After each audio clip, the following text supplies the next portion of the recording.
नमस्कार, मैं हूं देवांशु। आप देख रहे हैं न्यूज़ 24। बिहार में उपचुनाव हो रहे हैं और खासकर मोकामा विधानसभा सीट जो है वो हॉट सीट बन गया। हॉट सीट इस मायने में है क्योंकि इस बार दो बाहुबलियों की पत्नी जो है वो चुनावी मैदान में है। एक तरफ नीलम देवी जो कि अनंत सिंह की पत्नी है, तो दूसरी तरफ मोकामा वाले ललन सिंह की पत्नी है सोनम देवी। दोनों के बीच अब टक्कर होने जा रही है और एक तरह से कह सकते हैं चुनावी प्रचार जो है वो मोकामा में शुरू हो चुका है।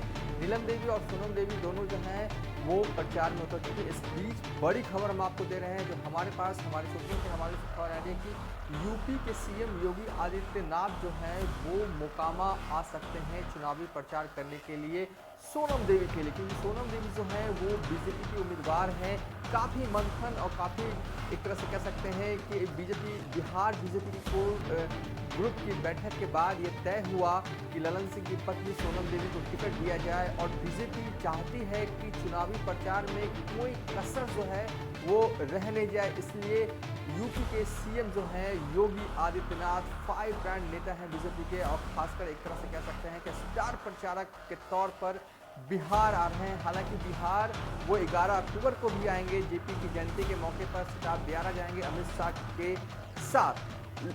और उस दौरे के बाद एक और दौरा होना है योगी आदित्यनाथ का मोकामा में वो चुनावी जनसभा को संबोधित करेंगे और सोनम देवी के पक्ष में वोट देने के लिए लोगों से अपील करेंगे। और इसके साथ ही जो हमारे पास खबर आ रही है कि रवि किशन भी जो है वो मोकामा जो है वो आ सकते हैं। एक एक करके एक तरह से कह सकते हैं कि बीजेपी जो है वो खासकर मोकामा में अपनी पूरी ताकत जो है वो झोंकने के लिए तैयार है और एक तरह से स्टार प्रचारक की सूची जो है वो अभी तैयार नहीं हुई है, लेकिन एक बड़े नेता बड़े लीडरान जो हैं वो मोकामा आएंगे और सोनम देवी के पक्ष में मतदान हो इसके लिए वो वोटरों से अपील करते हुए भी दिखेंगे। इस बीच अनंत सिंह की पत्नी नीलम देवी जो हैं वो हर दिन की तरह चुनावी प्रचार में जुट चुकी हैं और सोनम देवी भी जो है वो चुनावी प्रचार में जुट चुकी है। इस बीच बड़ी खबर हमने आपको बताई कि यूपी के सीएम जो है योगी आदित्यनाथ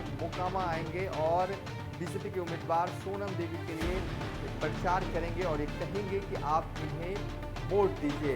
हो जो भी, लेकिन बेहद दिलचस्प हो चला है बिहार उपचुनाव इस मायने में क्योंकि साल 2024 में चुनाव होने हैं और उससे पहले एक तरह से कहा जा रहा है कि ये सेमीफाइनल है बीजेपी के लिए, तो कम से कम ये सेमीफाइनल के तौर पर है। बीजेपी महागठबंधन में जेडीयू के जाने के बाद बीजेपी जो है वो दमखम 2 सीटों पर दिखाएगी और यही दमखम तय करेगा बीजेपी आफ्टर चुनाव के नतीजे के बाद कि आगे किस तरीके की रणनीति जो है साल 2024 के लिए खासकर बिहार में वो बनाए।